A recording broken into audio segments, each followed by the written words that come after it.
Hello,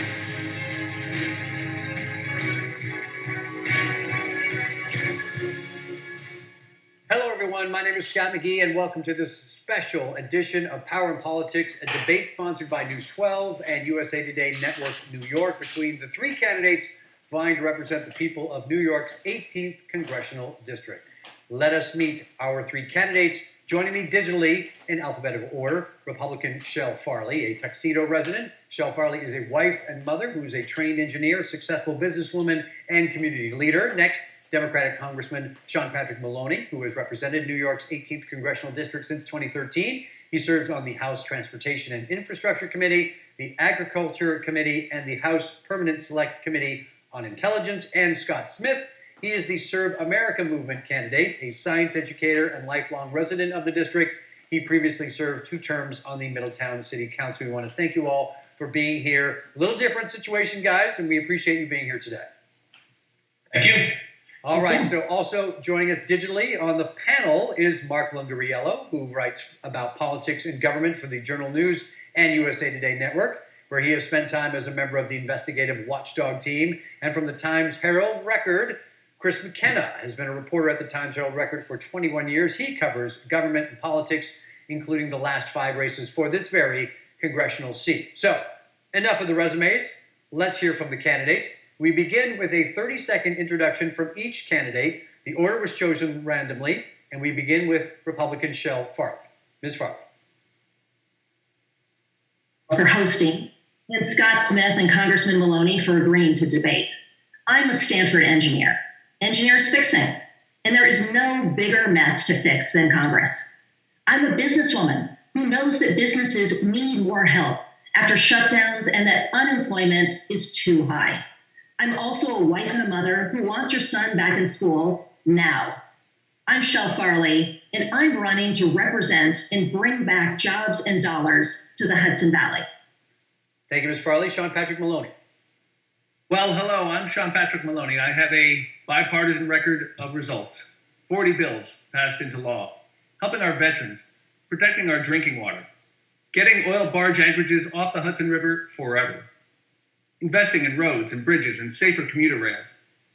And on the pandemic, well, I've secured billions of dollars for our healthcare providers, our small businesses, our family farms, and our heroic teachers and educators. Look, there's so much more work to do. And working across the aisle, I'm eager to keep fighting for you. And I'm asking for your support. Thank you very much. And Scott Smith. Hello, and thank you for giving this race the attention and careful consideration that it deserves. I'm extremely grateful for the opportunity to compare and contrast what I have to offer against that of my opponents. I'm a lifelong resident of the district, running as the Serve America Movement candidate, was raised in Washingtonville, and lived in Middletown and Goshen. And like so many today, I'm very concerned that our politics, as it exists, is very harmful, is in fact destroying our nation. And I would like to do something about that. I want to make it clear today and make the case that there are more than just the 2 tired choices of the past and that we can do better. Thank you.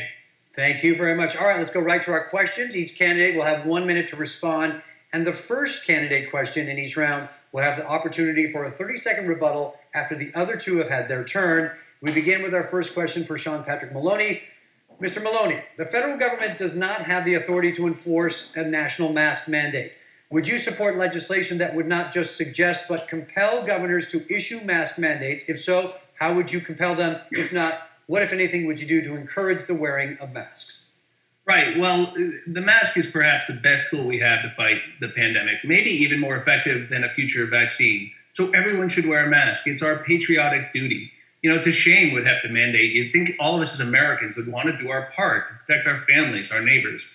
And I'm willing to do whatever it takes to get the science and the evidence up front, driving our response to this pandemic. That's why I've led the charge for a national testing strategy. We should be doing 4 million tests a day, not the 500,000 we're doing now. The Trump administration, sadly, has never taken the pandemic seriously. We should be having rapid results tests that are reliable.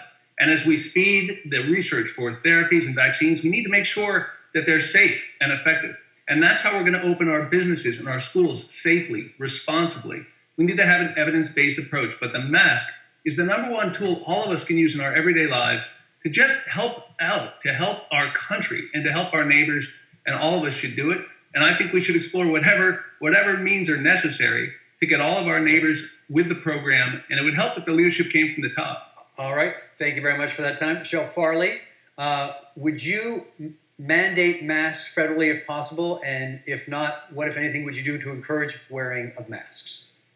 I would not have a federal mandate for masks, but I would ask the congressman why he's not back in D.C. right now actually getting additional funding for testing. Operation Warp Speed was fantastic, really moving forward to get us a safe and effective vaccine. But we also need to make sure it is available to all Americans next quarter, and we'll need additional funding for that.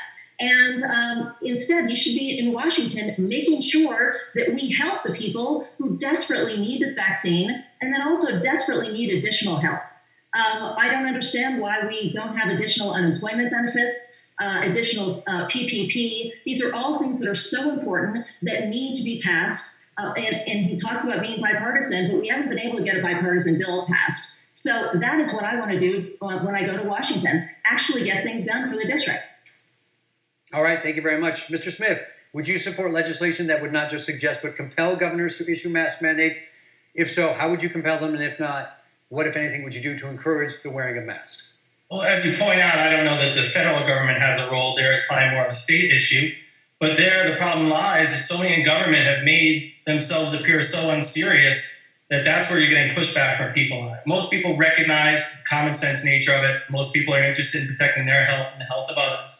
But when you have people in government at every level who contradict their own policies, who demonstrate hypocrisy and inconsistency in the way they apply their policies, you get pushback from the public. And so you have communities where, when they don't suffer consequences for ignoring health directives, continue to ignore health directives, or people who are fed up with listening to a government that on one day tells them that what you do and whether you'll be punished for it depends on the cause you're chasing. So those are issues that government has created for itself. Your Americans are common sense people, and they're doing most of the right things to protect themselves and others already. All right, thank you, Mr. Maloney. You have a 30-second rebuttal. Right. Well, of course, my opponent ignores the fact that on a bipartisan basis, working across the aisle, we've passed 3 or 4 major relief packages totaling over $3 trillion. That's the Paycheck Protection Program that has kept 11,000 businesses and 100,000 jobs going in the Hudson Valley. That's the direct payments to individuals. You bet we need to do more for our schools, for our first responders. Unfortunately, she opposes the HEROES Act, which would also, by the way, bring back your state and local tax deductions. And I think we've got to get those back. They were taken away by the Republican tax scheme a couple of years ago. I'm working very hard to get an additional bipartisan package. As recently as today, I was on the phone with the committee chairman and the speaker talking about just That's 30 seconds. I'm sorry. Help for our small businesses. I got to cut you off there. Thank you very much. All right, Mark Lungariello. Is there only one rebuttal? Is that correct? Yes, but when you get your question, Okay. then you will have a chance for a rebuttal as well. Mr. Lungariello, you have the next question for Shel Farley. Ms. Farley, the death of George Floyd while in the custody of Minneapolis police thrust the country into historic reckoning on racial inequality. House bill called the Justice and Policing Act is one effort to address law enforcement accountability on the federal level. Are you in favor of the bill or other federal legislation to address discriminatory policing? I am. Look, there is racism in our country, and we must do all we can to stop it. I don't know what it is like to be a black man or woman, but I do listen to those who do. People like Senator Tim Scott, and Senator Tim Scott has put forward a bill that I would support. And I would vote for. That includes a ban on chokeholds for federal officers. It is more funding for training and body cameras and collecting data on the use of force by police. But what I don't support is the defund the police movement, which backs my opponent, Sean Patrick Maloney. The congressman also said that the elimination of cash bail was a top priority for him. Look what that has brought.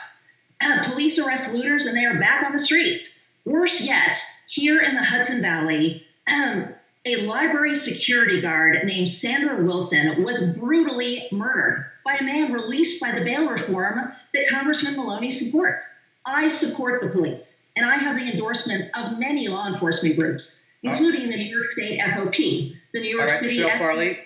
FOPA, and many 1013 groups. Thank you very much for that. Okay, Scott Smith, you have the next question.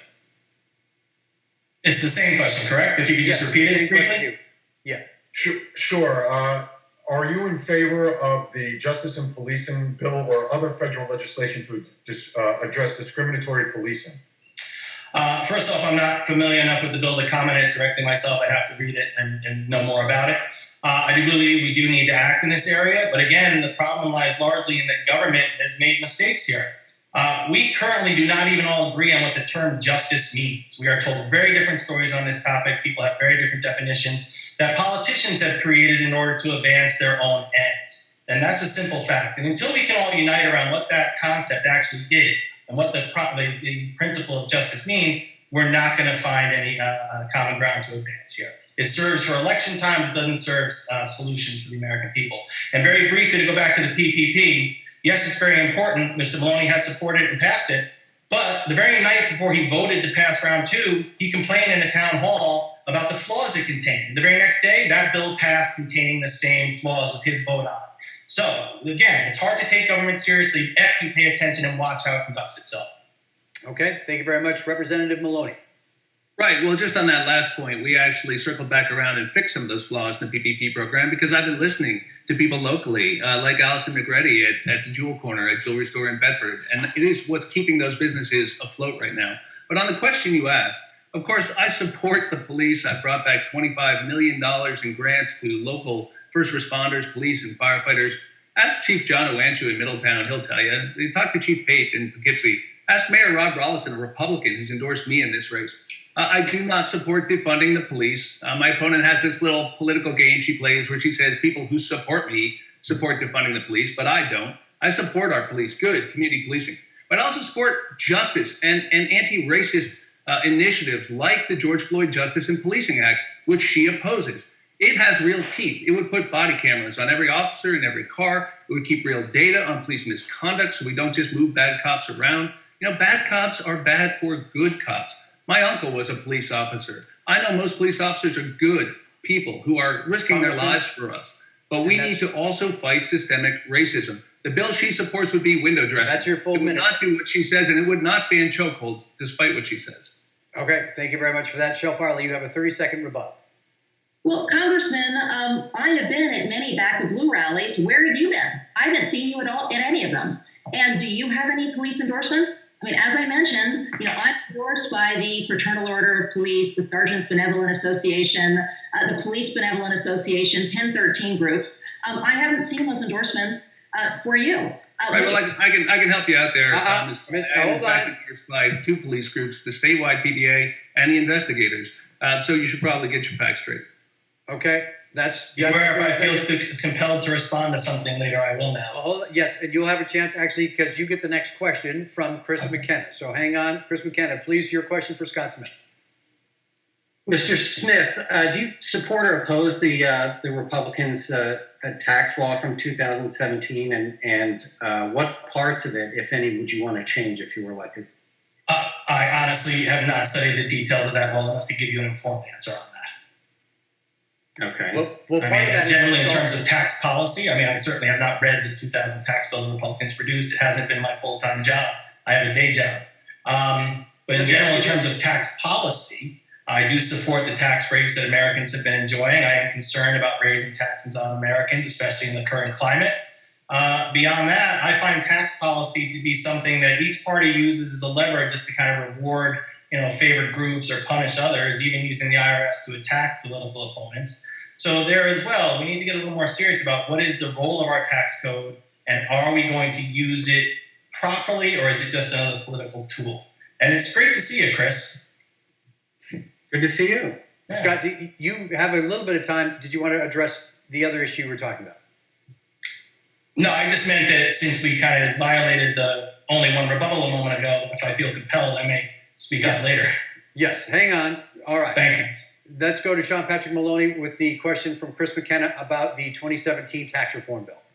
Right. Well, I oppose the 2017 tax scheme because 85% of the benefits went to the richest Americans, and it helped corporations. But ask a school teacher who can't deduct their school supplies in the Hudson Valley. Ask a cop locally who can't deduct their uniforms. And it screwed New York because it took away our state and local tax deductions. I'm working every day to bring back those deductions. Chele Farley only supports raising the cap. I want to bring them back in full. And the HEROES Act which she opposes, would do that. That's why Republican County Executive Marcus Molinaro in Dutchess and Republican County Executive Steve Newhouse in Orange have stood with me supporting the HEROES Act, because it would undo that Republican tax scheme and it would give you back your full state and local deductions. That's a bipartisan local movement, and my opponent should get with the program. She opposes the HEROES Act that would actually fix that tax bill, the worst part of it, for New York. Okay, Chele Farley. I do oppose the HEROES Act because the HEROES Act would actually make it federal that we eliminate cash bail. And we see what an absolute disaster it has been here in New York. And in terms of taxes, I do support the Trump tax cuts because they gave an extra $2,000 to the average family across the United States. And it was very helpful in this district as well. Congressman Maloney is right. I do think the cap needs to be higher. And I have talked to Washington, and frankly, they were stunned that nobody was willing to negotiate to make the cap instead of $10,000, $20,000, or $30,000. It would make a huge difference to the average taxpayer here, to that, person who is, the one who is a, working, and we've got to make some changes. Congressman Maloney wants to pass the HEROES Act, which is never going to get passed in the Senate. So we've got to actually be more bipartisan as he discusses and get bills passed that will actually pass and become law. Mr. Smith, you have a 30-second rebuttal, which you can use for this question, or... Great, excellent. So let's be clear about two things. First, the HEROES Act, like most legislation, gets packed with things that people know won't pass, will kill it. Everybody gets to say they voted, didn't vote, supported, didn't support. It's all theater, right? A lot of legislation. On top of that, in terms of the SALT tax deduction, whether we had a Democrat or Republican representing us in the House would not have changed that. We would have suffered it nonetheless. It was a lever that the party desired to have against states like New York and their fiscal policies. So those are just the simple facts of both of those matters. So until we get more serious about things, until we get away from the partisanship that kind of kills everything, floods everything with garbage, we are not going anywhere good. Okay, thank you very much. Thank you. Mark Lungariello, you've got the next question. This one's for Sean Patrick Maloney. Congressman, there's a growing talk about the possibility of expanding the Supreme Court from its current allotment. Even if the immediate focus is on the confirmation hearings, would you be in favor or against increasing the number of justices? Well, I can't tell you the answer to that, because what I care about is what happens right now to the Affordable Care Act, to women's reproductive freedom, to marriage equality. And make no mistake, they're all on the line right now. This justice is being rammed through. They're breaking their own rules that they said President Obama should follow 4 years ago. But even if you forget the hypocrisy, the fact is that this is a justice committed to overturning Roe v. Wade. I'd like to know whether Chele Farley thinks Roe v. Wade should be overturned. I don't. I support women's reproductive choices and freedom. I don't think it makes sense to go backwards on marriage equality. And the Affordable Care Act, which includes all of the patient protections that people like Nancy Caven, a waitress I met in Newburgh, who's got breast cancer and it's recurring, she depends on her insurance to be able to afford the oral chemotherapy that's keeping her alive. She's scared to death that they're going to overturn the Affordable Care Act, and that's what I care about. And so if it means protecting people's health care or reproductive freedom, then I think all options are on the table. Chele Farley, do you have the same question, Mark? Yes. Yeah. What are your thoughts on the expansion of the Supreme Court? I am not in favor of court packing, no surprise. In other words, expanding the court beyond the current 9, which have been in existence for 150 years. This opens the court to legislating from the bench. We have 3 separate but equal branches of government. Let's keep it that way.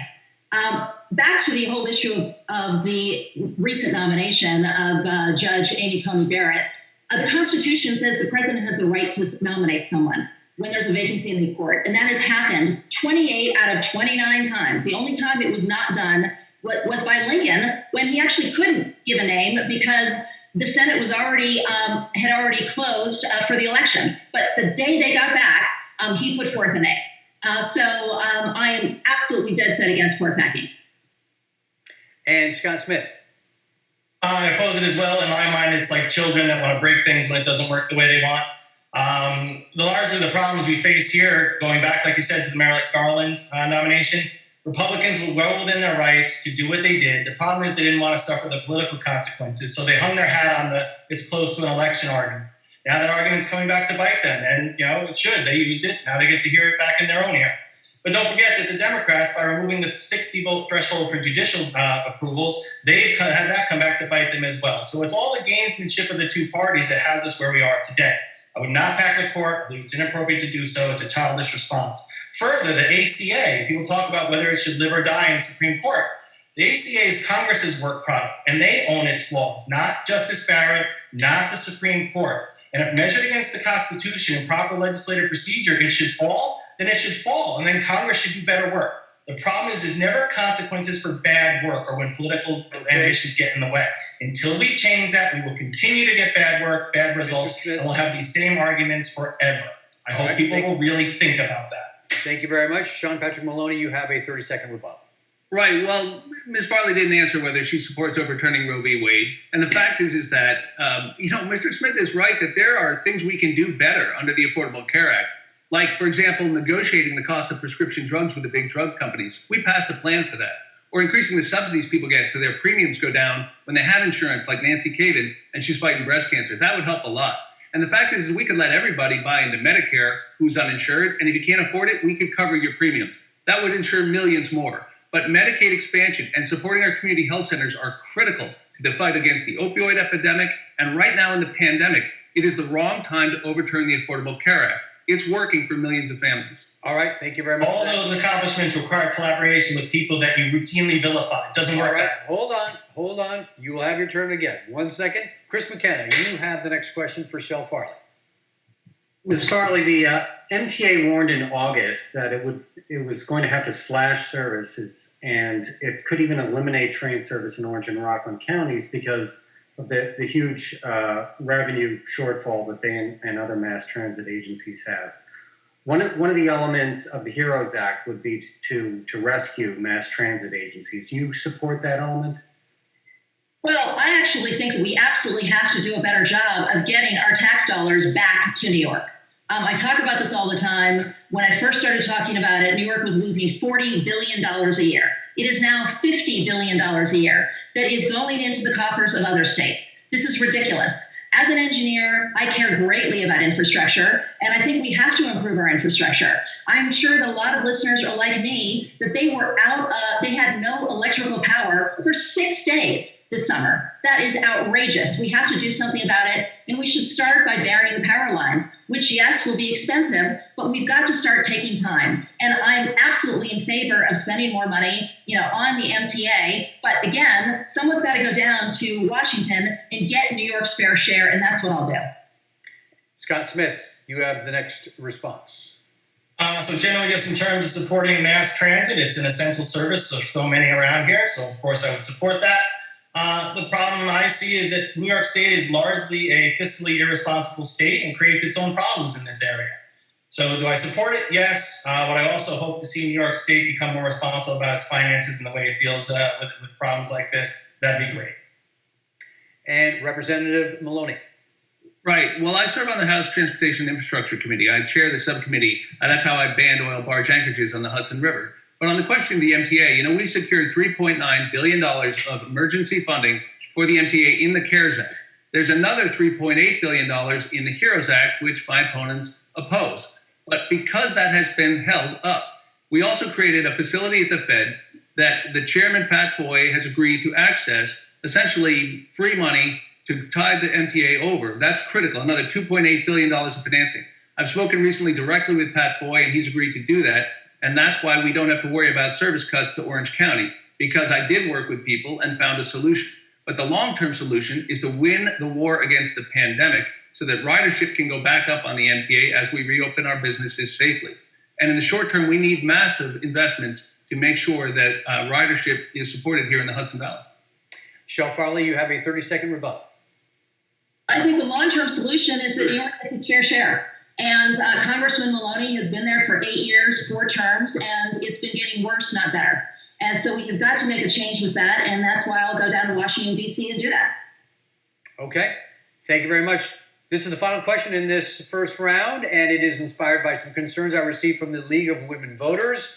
This one is directed at Scott Smith. Mr. Smith, in the Citizens United case, the Supreme Court likened campaign donations to speech, meaning they now have many of the protections provided by the First Amendment. Do you agree with that decision? If so, why? If not, what would you do to reduce the influence of money in campaigns? Generally speaking, do I agree with, and again, I'd have to review the case in more detail, but the notion of people pulling together and using their money to influence politics, generally that's not a terrible thing, and people should have the right to do so. You should be able to petition your government and organize to do that. The problem is when we let politicians let that influence them beyond their duties, where they fail to do things they know they must or are required to do in order to seek the funds from large organizations or groups. Right now in our own area, we have political groups that hold sway and are oftentimes free to do what they please without consequence because of that. And that is a real big problem. Money in politics is a disaster. For example, look at this very race. In 2014, when I first ran, I literally had a reporter tell me that even though I was on the ballot, he wasn't reporting on me because I didn't have $1 million in the bank, right? What does that say about this system? It is as corrupt as can be in terms of money. It's about ideas and policies, not dollars, if we want it to be a system that functions properly. Okay. Chele Farley, same question to you. Do you agree with the idea that money equals speech? And if not, what would you do to reduce the influence of money in campaigns? We do not need tax dollars to fund campaigns. We need to eliminate the amount of time that politicians can spend our hard-earned dollars. And the way we do that is with term limits. It greatly reduces the power of incumbency and PAC funding.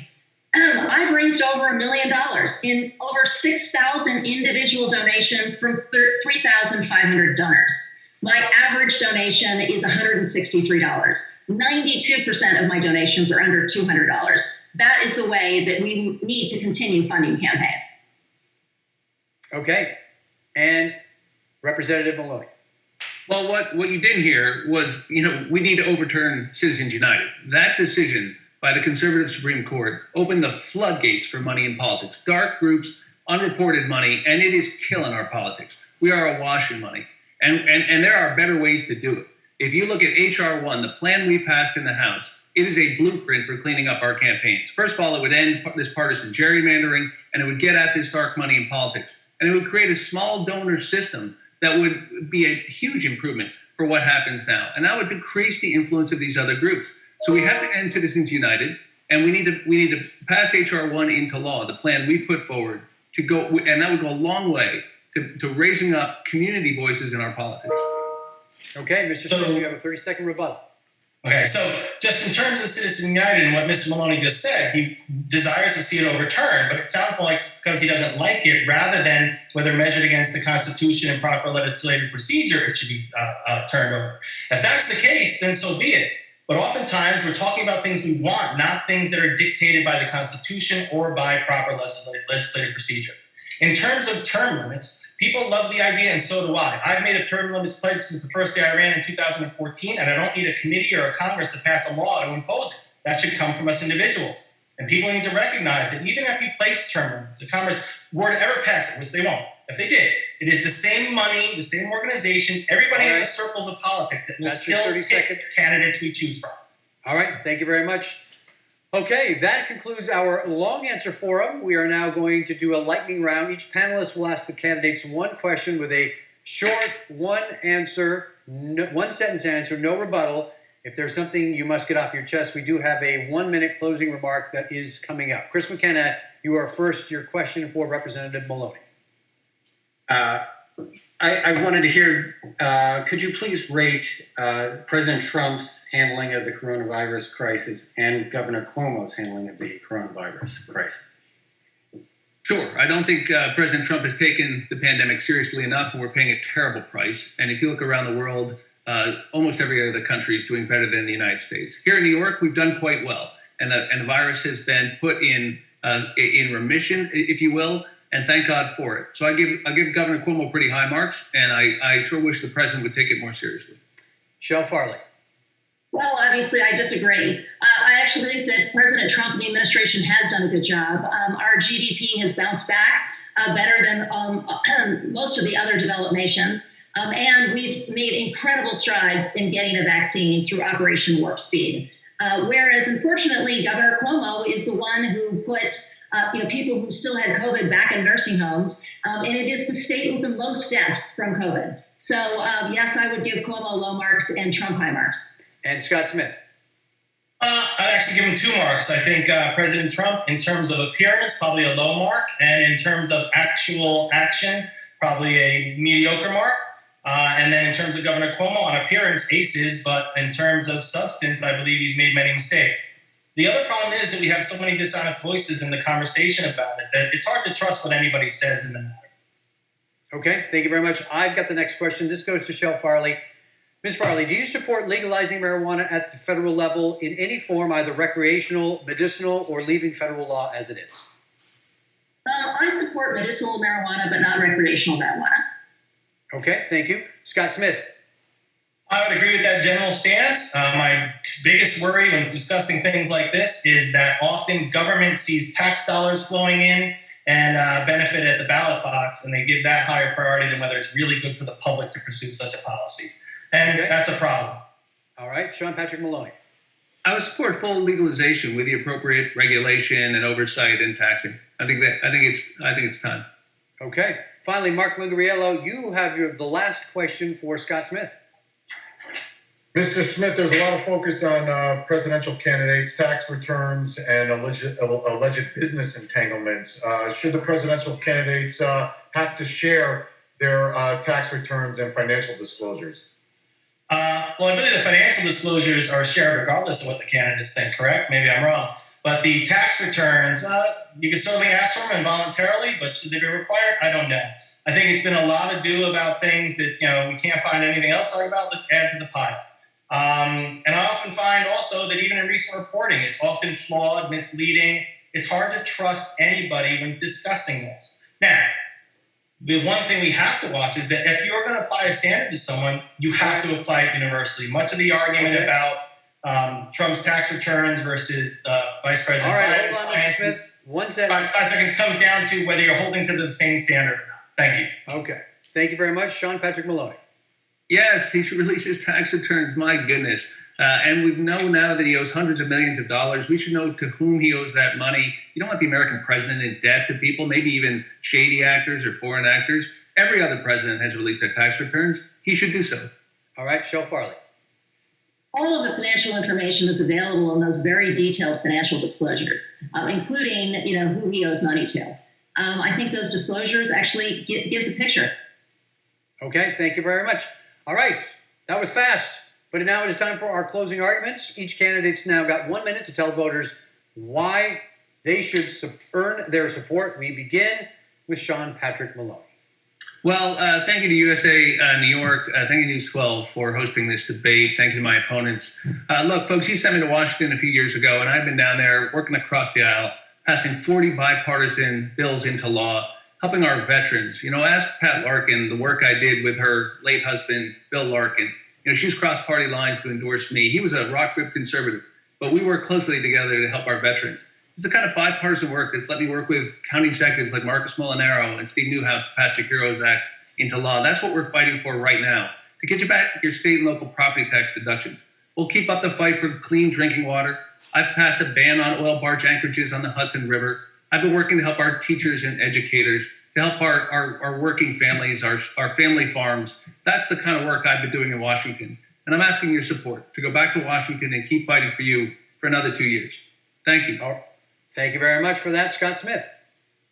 All right, thank you to all involved in putting this forum together, especially my 2 opponents. I only wish we had more opportunities to continue this discussion and expand it in terms of this most important of our civic aspects of our civic life. If you're not aware, it's unfortunate, there were 2 other forums, one of which has only invited Mr. Maloney and Ms. Farley, and then another that was to be hosted by the League of Women Voters, who you mentioned, but both of my opponents declined that forum. So that's very unfortunate. There are, however, 2 weeks left to Election Day if anyone's interested in hosting another. And that said, I'll even host one. Monday, Wednesday, Friday night, I'll host a Zoom town hall. Mr. Maloney, Ms. Farley, you're welcome to join. The details will be on my website, mrsmithforcongress.com. Now, ladies and gentlemen, I believe there are clear distinctions between the 3 choices before you, not least of which are the conflicting obligations that some of us will carry into office with us and our relationship to the district. Now, I ask that if you're seeking a candidate to serve party above all, then you have those choices. If you want a candidate who will endeavor to faithfully and objectively represent you and all of us here in the 18th district, you have that choice as well. I hope you'll consider voting for me on Election Day. Thank you and be well. All right, thank you very much for that. And Chele Farley, you have 60 seconds. Thank you for listening. Thank you, Scott Smith, and thank you, Congressman Maloney, for your 20 years of governmental service in and out of Washington and Albany. Well, Congressman, frankly, I wish you weren't here. I'd hoped you'd be in Washington voting on stimulus, which is badly needed here in the Hudson Valley. We need additional stimulus payments. We need additional unemployment. We need additional PPP. We're told our country is divided, but I see Americans coming together to overcome COVID. What's broken is Congress, but we can't change it by voting for the same people again and again. One step to fixing it is term limits, which is why I have signed the term limits pledge. I'm Chele Farley, and I'm running to get things done for the Hudson Valley. Join me at congressgetsomethingdone.com and vote by November 3rd. Okay, thank you very much, candidates. Scott Smith, Chele Farley, Sean Patrick Maloney, I want to thank you for participating in this lively debate. The pandemic did not make things any easier, but it was a lively discussion that I hope will inform our potential viewers and constituents. And I want to thank my partners from Gannett, the two panelists, Mark Lungariello and Chris McKenna. And thank you. And remember to get out there and vote November 3rd. That is something we all can agree on. And from all of us at News 12, we want to say goodbye and thank you for joining us on this special edition of Power and Politics.